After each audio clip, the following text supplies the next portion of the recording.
Welcome back. Time for the Word on Wall Street. Top investors watching your money. Joining me right now, the Fitz-Gerald Group principal, Keith Fitz-Gerald, and former Gartman letter editor, Dennis Gartman. Gentlemen, good to see you on this Tuesday morning. Keith, what about you? And by the way, let me just say that Fannie Mae says that consumer confidence in housing is at a new low. Only 16% of consumers think now is a good time to buy a home, as mortgage rates are hovering around 7%.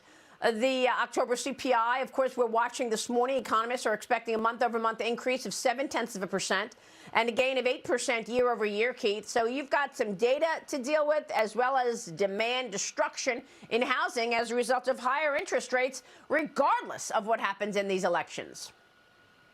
Well, that's the key, right? I mean, this is fuel on the fire time. The price to income ratios is some of the highest we've ever seen in the recorded history of the index. You've got the housing price pulling back, some of the fastest decreases. You've got mortgage rates rising, rents rising. This is a no-win situation. All the housing stocks have gone off a cliff. I wouldn't touch those with a 10-foot pole. So this is a very interesting time in our history. People are hurting. 70-something% of Americans are looking for side hustles, other work, additional jobs. This is a material impact directly at the hands of the most economically illiterate president possibly in U.S. history.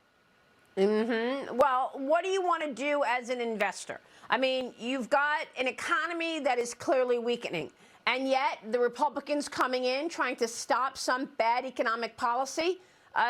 Do you think that they'll be able to turn around what's already pretty obvious, and that is we could see a double-dip recession in 2023 because of this sky-high inflation? Well, we could, but here's the thing. Great companies never go out of style. So price is simply divorced from value right now. If you control your buying, to Dennis's point, very carefully select the best brands in the world, the companies that make this stuff you cannot live without, you're going to be able to ride this through. But if you're playing on the margin with companies like Peloton or Meta or Zoom, you're going to get what's coming to you, and that's probably not a nice surprise. Dennis, final word.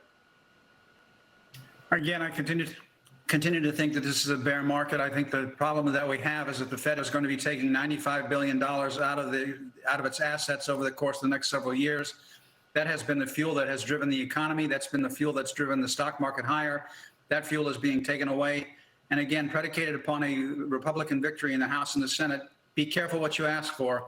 The great bear market in 72, 74 was under a Republican administration, and stock prices declined 50%. So just be careful out there.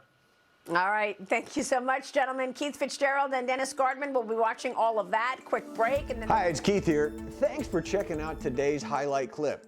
What'd you think? Did I make sense? Is there something you'd like to add? Make sure you leave a comment down below. And of course, click subscribe to keep up right here on YouTube, or sign up for the email newsletter at the link below. You can also find me on Twitter and Instagram for my real-time thoughts on markets, analysis, and a whole lot more.